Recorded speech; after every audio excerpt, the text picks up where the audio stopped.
Bobby Bollinger here, and it's time for the Super Bowl.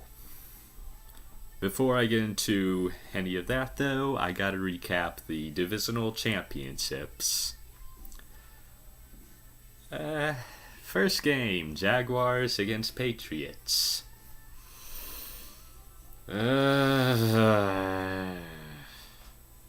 They were that close. That close. And then they did it. They went into the zone defense, the prevent defense, for an entire quarter. They started defending against the deep ball that Brady was never going to throw.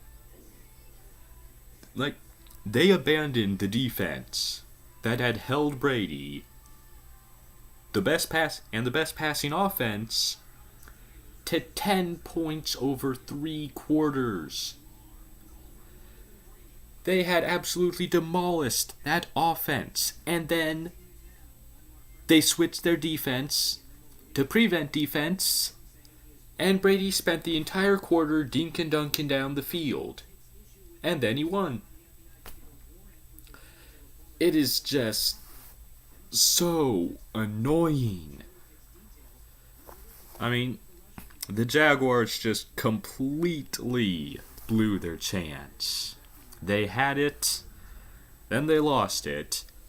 Part of that is that their offense didn't do anything in the fourth quarter, but that wasn't even the biggest issue. They switched their defense, and now they aren't going to the Super Bowl anymore. Now, some people raised issues about the refs in that game, and they should have. It was very, very, very questionable. See, some people noticed that the refs kind of congratulated the Patriots after the game was over. That's not what got me. I've seen that plenty of times before with multiple teams, like the Steelers and others with established quarterbacks. What got me was the ref celebrating with the Patriots at the end of the second half. Right after they'd gone and scored a touchdown, the ref immediately started celebrating with them.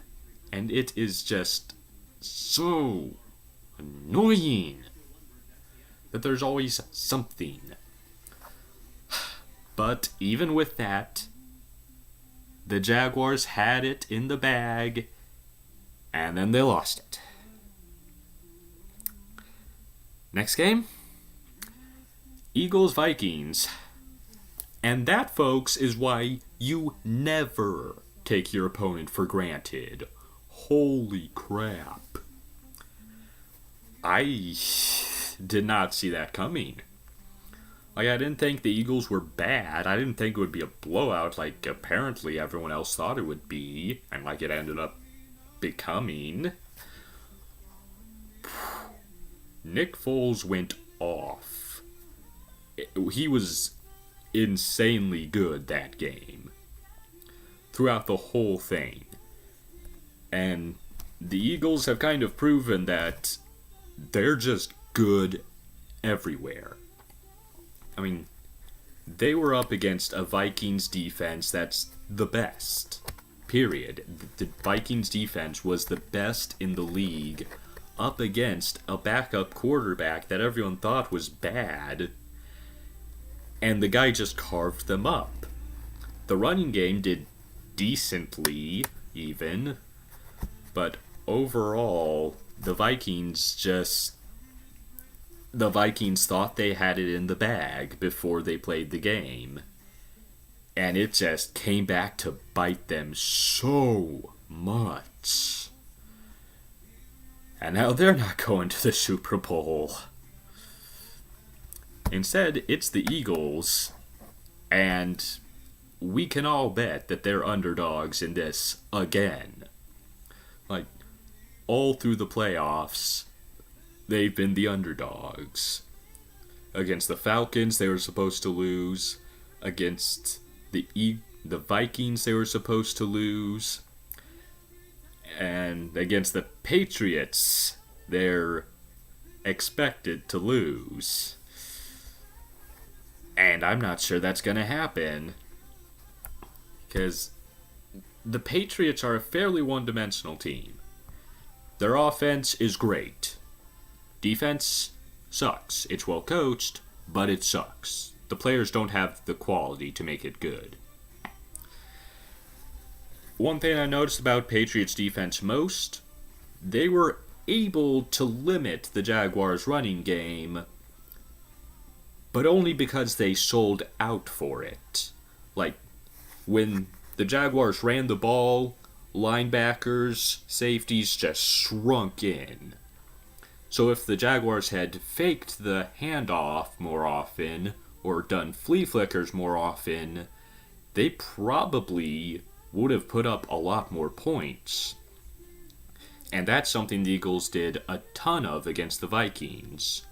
So they should be able to exploit the Patriots defense, because it's just not high quality. Patriots defense. Now, offensively, what the Patriots can do is a lot.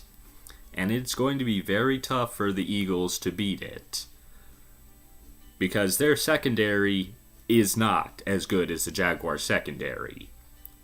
The defensive line is incredible. They'll hit Brady plenty. But that secondary, if it's not willing to go one-on-one deep, it's just going to lose. That's how it's going to be.